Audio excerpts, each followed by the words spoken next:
IVF చికిత్సలో 25% భారీ discount, free doctor consultation, free ultrasound scan, logo launch, Andro max advanced male infertility centre ను కూడా ప్రారంభించారు.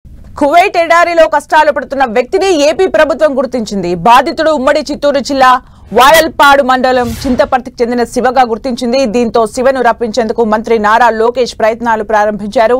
ఇప్పటికే కువైట్ లోని భారత ఎంబసీ అధికారులతో సంప్రదింపులు జరిపారు. 2 రోజుల్లో శివను స్వగ్రామానికి తీసుకొచ్చే దిశగా ప్రయత్నాలు చేస్తున్నారు.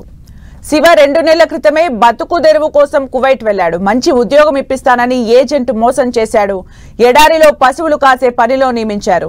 దీంతో శివ తన బాధల్ని వివరిస్తూ సెల్ఫీ వీడియో విడుదల చేశాడు. ఎడారిలో నీరు ఆహారం లేక 3 రోజుల నుంచి నరకయాతన అనుభవిస్తున్నాడని చెప్పాడు. ఎడారిలో నీరు ఆహారం లేక 3 రోజుల నుంచి నరకయాతన అనుభవిస్తున్న వీడియో వైరల్ అయింది. ఈ వీడియో వైరల్ గా మారడంతో ఏపీ ప్రభుత్వం చర్యలు ప్రారంభించింది. బాధితుడిని గుర్తించింది. అతన్ని స్వగ్రామం తీసుకొచ్చేందుకు ప్రయత్నాలు ప్రారంభించింది.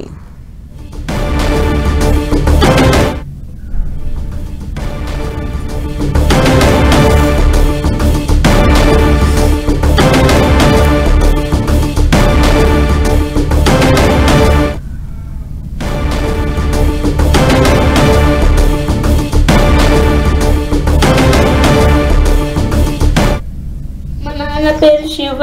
మా నాన్న కువైట్లో ఉన్నాడు. ఎడారిలో వెళ్ళినారు. ప్రభుత్వానికి అందరూ సాయం చేస్తే మా నాన్న వస్తాడు. అందుకని అందరూ సాయం చేసింది. అందుకని మా నాన్న ఎక్కడో ఉన్నాడు. అందుకని నేను ఏడుస్తున్నాను.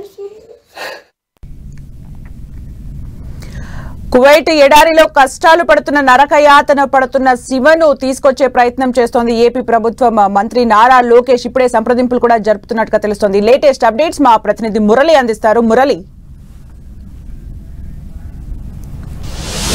కృప, మీరు అన్నట్లుగా ఎడారి దేశంలో తీవ్ర ఇబ్బందులు పడుతున్న శివను తిరిగి స్వగ్రామానికి రప్పించేందుకు అన్ని ప్రయత్నాలు కూడా కొనసాగుతున్నాయి. మనకు తెలుసు 2 రోజుల క్రితం ఆ వీడియో పూర్తి స్థాయిలో వైరల్ అయింది. ఒక వ్యక్తి ఎడారిలో పనిచేస్తూ కువైట్లోని ఎడారిలో అక్కడ కనీసం తిండి లేక నీళ్లు లేక చుట్టూ మనుషులే కనిపించక చెట్టు చేమ కనిపించక తీవ్ర ఇబ్బందులు పడుతున్నాడు. చివరకు తనకు ఇంకో 2 రోజులు ఇలాగే ఉంటే చనిపోతానని తనకు వేరే ఉద్యోగం అని చెప్పి ఇక్కడ తీసుకువచ్చి ఎడారిలో వేశారని, కేవలం పశువులకి పక్షులకి ఆహారం పెట్టే అతి హీనమైన అతి కష్టమైన పని తాను ఈ మండు టెండర్లో చేస్తున్నానంటూ కూడా బాధితుడు ఆ వీడియోలో వాపోయాడు. అయితే దురదృష్టం ఏంటంటే ఆ వీడియోలో అతను తన పేరేంటి, తను ఎవరు, ఎక్కడి నుంచి వచ్చాడు, కుటుంబం ఏంటి, ఎప్పుడు వచ్చాడు లాంటి వివరాలు ఏవి కూడా ఆ వీడియోలో చెప్పలేదు. దీంతో ఆ వీడియో బాగా వైరల్ అయిందే కానీ ఆ వ్యక్తి ఎవరు అనేది మాత్రం సస్పెన్స్గా మారిపోయింది. 2 రోజుల పాటు 2 తెలుగు రాష్ట్రాల్లో కూడా ఆ వీడియో పూర్తి స్థాయిలో వైరల్ అయింది. కానీ చివరకు ఆ వ్యక్తిని గుర్తించారు. అతను ఆ ఉమ్మడి చిత్తూరు జిల్లా, అంటే ఇప్పుడు చెప్పాలంటే అన్నమయ్య జిల్లాలోని వాయల్పాడు మండలం చింతపర్తి గ్రామానికి చెందిన వ్యక్తిగా గుర్తించారు. అక్కడే ఉన్న ఒక బీసీ కాలనీ నివసిస్తున్నారు శివకు భార్య శంకరమ్మ, 2 కుమార్తెలు ఉన్నారు. సరిగ్గా 2 నెలల క్రితమే శివ బ్రతుకు తెరువు కోసం కువైట్కి వెళ్ళాడు. రాయచోటుకు చెందిన ఒక ఏజెంటు శివను నిలువునా మోసం చేశాడు. కువైట్లో ఒక మంచి ఇంటిలో పని ఉందని చెప్పి అతను తీసుకెళ్లాడు. తీరా అక్కడికి వెళ్ళిన తర్వాత 1-2 రోజులు ఇంట్లో పనిచేసిన తర్వాత అతను తీసుకుని వెళ్ళి కొంతమంది సేట్లకు చెందిన ఒక పూర్తిగా ఎడారిలో ఉన్న కుక్కలు పశువులు ఇతర జీవాలకంతా ఆహారం అందిస్తూ అక్కడే ఎడారిలో మగ్గిపోయే ఉద్యోగం తెలుసుకున్నాడు. గడిచిన 1.5 నెలల పైగా అదే ఎడారిలో మండు టెండలో శివ ఉద్యోగం చేస్తున్నాడు. చివరకు ఇక బతకడం మీద బతుకు మీద ఆశ కోల్పోయిన శివ ఎలాగోలా ఒక సెల్ఫీ వీడియో విడుదల చేశాడు. ఈ నేపథ్యంలో ఆ వీడియో వైరల్ అయింది.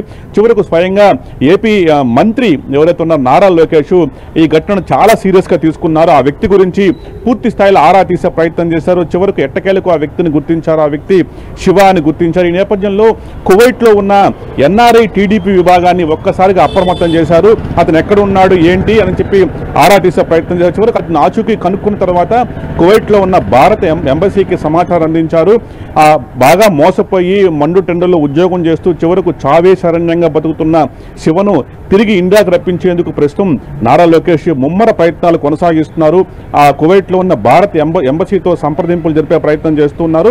ఎలాగైనా నిన్నటి వరకు మనకు అందుతున్న సమాచారం ప్రకారం కువైట్ ఎన్ఆర్ఐ టీడీపీ విభాగం వారు శివను చేరుకోవడం జరిగింది. శివను ఎంబసీకి తీసుకొని వచ్చే ప్రయత్నంలో ఉన్నారు. అతను ఎంబసీకి వచ్చిన తర్వాత ఖచ్చితంగా 1-2 రోజుల్లోనే శివ తప్పనిసరిగా తన స్వగ్రామానికి వచ్చేందుకు స్వయంగా మంత్రి నారా లోకేష్ అన్ని ప్రయత్నాలు కూడా ప్రస్తుతం కొనసాగిస్తున్నారు. మరో 2 రోజుల్లోనే శివ స్వగ్రామానికి వస్తారని తెలుస్తోంది. మరోవైపు కేవలం తనకు 2 అమ్మాయిలు ఉన్నారు. ఆ 2 అమ్మాయిల భవిష్యత్తును దృష్టిలో పెట్టుకుని శివ కువైట్లో ఉపాధి కోసం వెళ్ళాడు తెలుస్తోంది. భార్య కూడా ప్రస్తుతం 2 రోజుల నుంచి బెంగళూరులో ఉంది. అక్కడే ఒక ఇంట్లో తను కూడా పనిచేస్తున్నట్టుగా తెలుస్తోంది. పిల్లలు నిన్న సాయంత్రమే ఇంటికి వచ్చారు. వారంతా కూడా ఈవేళ గ్రామానికి కూడా రాబోతున్నట్టుగా మనకు సమాచారం ఉంది. వారంతా కూడా భర్త కోసం ఎదురు చూస్తున్నారు. అయితే నిజానికి ఏజెంట్ల మోసాలు మనకు తెలుసు. రాయలసీమలో ఈ గల్ఫ్ కష్టాలు, ఏజెంట్ల మోసాలతో బారిన పడి చాలా మంది ఎడారి దేశంలో మగ్గిపోతూ ఉంటారు.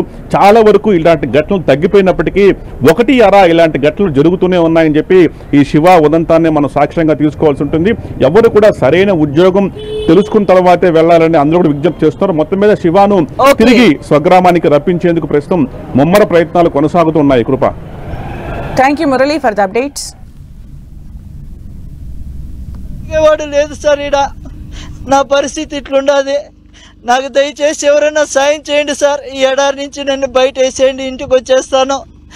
ఈడున్నానంటే చచ్చిపోతాను సార్. ఇంక 2 రోజులు ఉంటే చచ్చిపోతాను. నా వల్ల కావడం లేదు సార్. చూడండి, చుట్టుకారము ఒక చెట్టు లేదు, చామ లేదు, ఒక మనిషి మాట్లాడేవాడు కూడా లేడు సార్. ఈడ నాకు కనీసం మాట్లాడిచ్చేవాడు లేడు. తిన్నావా, చచ్చినావా, ఏంపా, ఎట్లుండదు అని అడిగేవాడు లేదు సార్. నాకు నా బిడ్డలు గుర్తొస్తున్నారు. నేను బతకలేను సార్. దయచేసి ఎవరైనా నన్ను సాయం చేయండి. ఈ కోవిడ్ నుంచి నన్ను బయటపడేయండి సార్. ఏం చెప్పినా కూడా ఏజెంట్ కూడా కానీ నా మాట వినడం లేదు సార్. డబ్బులు కట్టు అంటున్నారు. నా కాడ అంత డబ్బులు లేదు. ఏం చేసేది సార్? నేను కూలి చేసుకుంటేనే పని జరుగుతుంది. ఏదో ఇక్కడ నాకు చెప్పిండే పని వచ్చేసి వేరే, ఇక్కడ చేపిస్తాండే పనులు వేరే. ఎవరికి అడిగినా నాకే పట్టించుకోవడం లేదు సార్. నా వల్ల కావడం లేదు. ఎవరైనా దయచేసి నన్నట్టు గడ్డకేయండి సార్. మీ కాళ్ళు పట్టుకుంటాను. లేదంటే ఇంకొక రోజు 2 రోజులు చూసి నేను ఆత్మహత్య చేసుకోవాల్సిందే సార్. చచ్చిపోయినా కూడా అడిగేవాడు లేదు.